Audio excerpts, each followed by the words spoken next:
Hello student, welcome back again. और आज जो हम डिस्कस करने वाले हैं वो है आपका क्लेसियन स्मिथ कंडेंसेशन। देखो क्या होता है, इसमें दो कोई रिएजेंट जोड़ करके एक कोई नया मॉलिक्यूल बनाते हैं तो उसको कहते हैं कंडेंसेशन रिएक्शन, है ना।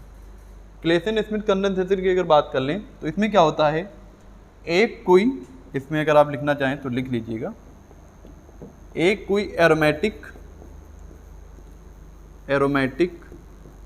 Carbonyl compound without alpha hydrogen and an aliphatic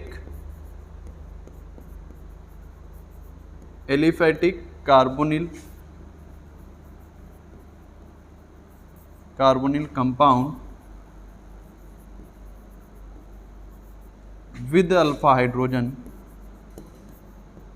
with alpha hydrogen react to form a new compound। ठीक है, ऐसे दो कंपाउंड, दो रिएजेंट आपस में रिएक्शन करेंगे और एक नए जो है प्रोडक्ट का फॉर्मेशन करेंगे। तो यहाँ पर कुछ पॉइंट दिए हुए हैं आपके क्लेसियन स्मिथ कंडेंसेशन के। देखो क्या है, it is also known as crossed aldol condensation. अगर आपने एल्डोल कंडेंसेशन पढ़ा हुआ है, एल्डोल रिएक्शन पढ़ी हुई है, तो आपको चीज़ें और आसानी से समझ में आएंगी। This reaction occur between an aromatic carbonyl compound without alpha hydrogen and an aliphatic carbonyl compound with alpha hydrogen and the catalyst used. एक बेस यूज होता है जिसे आप NaOH कह सकते हैं ना, जो NaOH वो हमारा बेस यूज होता है। देखो इस रिएक्शन में एक्चुअली हुआ क्या है, अगर आप ध्यान से देखेंगे तो कुछ नहीं, यहाँ पर H ऑक्सीजन और ये दोनों, ठीक है, ये दोनों हाइड्रोजन और ऑक्सीजन। देखने में तो ऐसा ही लग रहा है कि एक H2 को मॉलिक्यूल निकल गया, बाकी सारा ये जुड़ गया। इस कंपाउंड का अगर आप नाम लिखना चाहें, नंबरिंग इधर से करेंगे, 1 2 3 4, 4 पे लगा हुआ है फिनाइल, C6H5 का मतलब फिनाइल। फिर 1 2 3 4 कार्बन है तो प्रोप, ठीक है, एन हो सकता था लेकिन एक डबल बॉन्ड है, 1 2 3 3 इन, ठीक है, 1 2 3 3 इन हो गया। अब यहाँ पर एक जो है कीटोन लगा हुआ है आपका, भाई डबल बॉन्ड ओ, एक कीटोनिक ग्रुप लगा हुआ है, तो क्या होगा ओन। और किस पोजीशन पे है, इन 3 इन 2 ओन, ये इसका नाम हो जाएगा ना। हालांकि बहुत इंपॉर्टेंट नहीं नाम देना, आपको समझना है कि क्लेसियन स्मिथ कंडेंसेशन क्या होता है, रिएक्शन क्या देनी है। तो रिएक्शन में हमने कहा एक कोई एरोमेटिक कार्बोनिल कंपाउंड जिसमें अल्फा हाइड्रोजन नहीं होगा, वो रिएक्ट करेगा एक एलिफेटिक कार्बोनिल कंपाउंड से जिसमें अल्फा हाइड्रोजन होगा। अब अगर इस अल्फा हाइड्रोजन की हम बात कर लें बेसिक सी, तो देखो क्या होता है, जैसे यहाँ पर मैं लिखूँ C6H5C, इधर ऑक्सीजन लगा रखा है, ठीक, कुछ ऐसा। अब इससे जो जुड़े हुए, या इसी को मैं अगर स्ट्रक्चर फॉर्म में लिख दूं, कुछ इस तरीके से ये आपका स्ट्रक्चर बनेगा। यहाँ जो ये ग्रुप लगा हुआ है, ठीक है, ये वाला, इससे डायरेक्टली जो कार्बन है, क्या उसके पास हाइड्रोजन है? नहीं है, ऑब्वियसली नहीं है। ये कार्बन जो है ये अल्फा कार्बन है, इस कार्बन में कोई हाइड्रोजन नहीं, मतलब यहाँ पर अल्फा हाइड्रोजन नहीं है। यहाँ की अगर बात करें तो ये देखो, ये जो ग्रुप लगा हुआ है, इससे इधर जाएंगे तो ये अल्फा कार्बन और इनसे 3 हाइड्रोजन लगे हुए हैं, तो यहाँ पर ठीक ठाक अमाउंट में आपके अल्फा हाइड्रोजन प्रेजेंट है। यही दोनों आपस में रिएक्ट करते हैं और एक कोई फाइनल आपका रिजल्ट देते हैं, फाइनल कंपाउंड बनाते हैं। अब जरा इसके मैकेनिज्म की बात कर लेते हैं।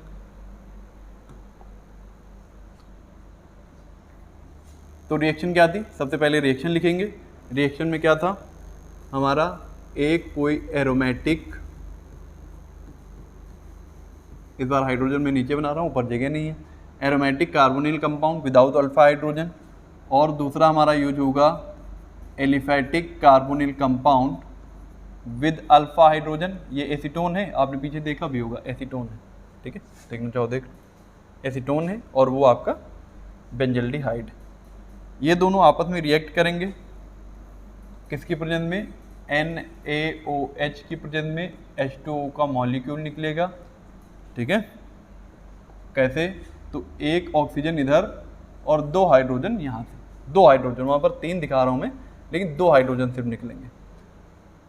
अब क्या होगा, आगे जो प्रोडक्ट बनने वाला है वो पूरा आप जो है एकदम कॉम्प्लेक्स बना के लिख दीजिए, कुछ भी नहीं करना है। तो हमने क्या किया, C6H5CO, ठीक है, सॉरी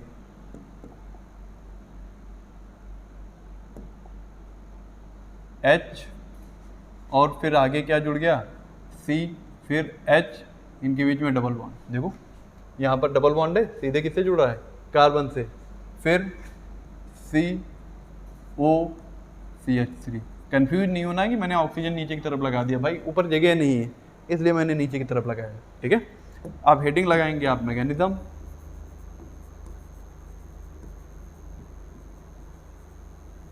मैकेनिज्म में सबसे पहले क्या होगा, सबसे पहले पिक्चर में आपका आता है एसीटोन, एसीटोन, ठीक। एसीटोन आप बनाइए, एसीटोन का स्ट्रक्चर क्या है, CH3CO और बेस से OH निगेटिव आता है, देखो NaOH कैसे टूटता है, Na+OH निगेटिव में, ठीक। तो वही OH निगेटिव यहाँ पर आता है, OH निगेटिव आके एक हाइड्रोजन यहाँ से निकालता है। अगर इसको थोड़ा सा मैं ऐसे लिख दूँ, CH2 और H, टेक्निकली तो CH3 लिखा हुआ है, होता क्या है, यहाँ से OH और ये ऐसे करके एक H2O का मॉलिक्यूल यहाँ से निकलता है, और क्योंकि ये हाइड्रोजन H+ फॉर्म में निकला, दोनों इलेक्ट्रॉन देके गया इस कार्बन को, जो भी बचा हुआ है उसको एज इट इज लिख दीजिए, यहाँ पर CH3 है,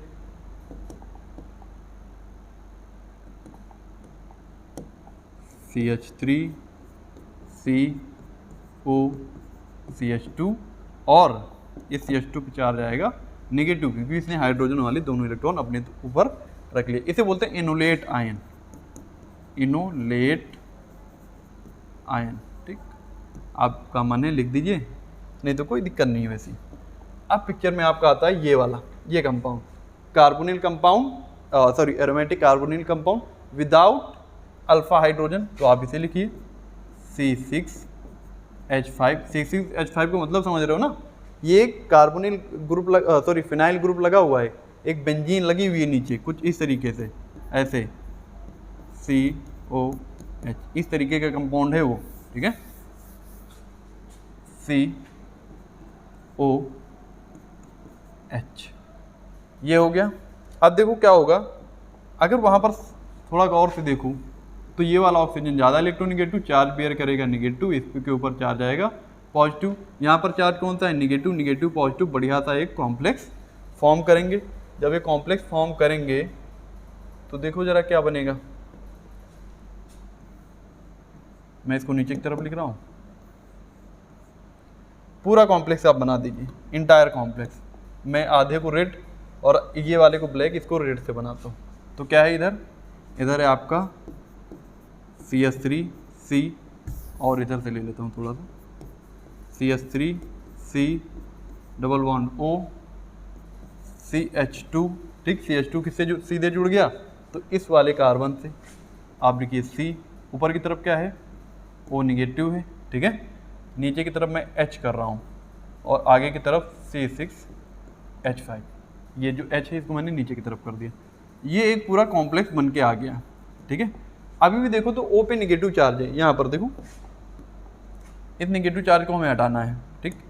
तो निगेटिव चार्ज कैसे हटेगा, अब आएगा पिक्चर में आपका वाटर, और वाटर कौन सा आएगा, तो अगर आपने ध्यान से देखा हो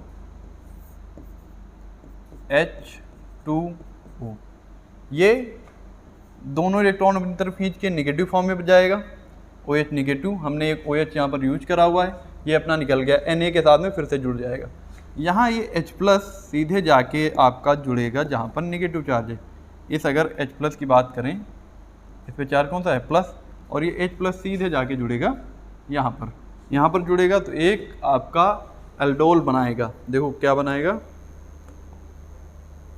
CH3CO, फिर इधर CH2, इधर आपका CO, ऊपर की तरफ OH, ठीक है, नीचे H और लगा हुआ है, इधर C6H5, इसे बोलते हैं एल्डोल। इतना बन गया। अब आप कहने को तो इसे स्टेप 1 में भी लिख सकते हैं कि हम इसे स्टेप 1 मानेंगे, लेकिन अगर आप चाहते हैं कि नहीं हम इसी में सारे कर देंगे, तो बस एक स्टेप और बचा हुआ है, वो आप इसी में कर दीजिए। स्टेप क्या है? स्टेप ये है डिहाइड्रेशन। और डिहाइड्रेशन का मतलब क्या होता है? डिहाइड्रेशन का मतलब होता है वाटर का रिमूवल करना, यानी वाटर की कमी होना। आपकी बॉडी में भी तो हो जाता है डिहाइड्रेशन। अब देखो डिहाइड्रेशन होगा कैसे? तो डिहाइड्रेशन प्रोसेस करने के लिए ये जो CH2 है, इसको इस तरीके से हमें लिखना पड़ेगा। CH2 लिख सकते हैं, कोई दिक्कत नहीं। होगा क्या? ये ऑक्सीजन इस कार्बन से ज़्यादा इलेक्ट्रोनिगेटिव है, दोनों इलेक्ट्रॉन खींचेगा और OH, देखो मैं इसको, दोनों इलेक्ट्रॉन खींचेगा और OH निगेटिव के फॉर्म में बाहर निकलेगा। जैसे ही OH निगेटिव के फॉर्म में बाहर निकलेगा, इस पे आ जाएगा पॉजिटिव चार्ज। अब इसको तो अपना पॉजिटिव चार्ज बैलेंस करना है। ये कार्बन कहेगा हाइड्रोजन यहाँ से आप H+ फॉर्म में निकलिए, क्योंकि हम ये बॉन्ड इस कार्बन की तरफ शिफ्ट करना चाहते हैं। तो ये अपना बॉन्ड इधर शिफ्ट करेगा, ये H+ फॉर्म में निकल जाएगा। ये H+, ये OH निगेटिव बना लेगा वाटर। देखो वाटर रिमूव हो गया, इसी को तो बोला गया dehydration.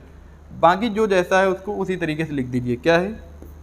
CH3, C double bond O, C नीचे की तरफ H। अब इनके बीच में हो गया, देखो जरा, डबल बॉन्ड। ठीक है, क्या हो गया? डबल बॉन्ड हमने रेड से बना दिया। आगे की तरफ C6H5, इससे जुड़ा हुआ एक हाइड्रोजन।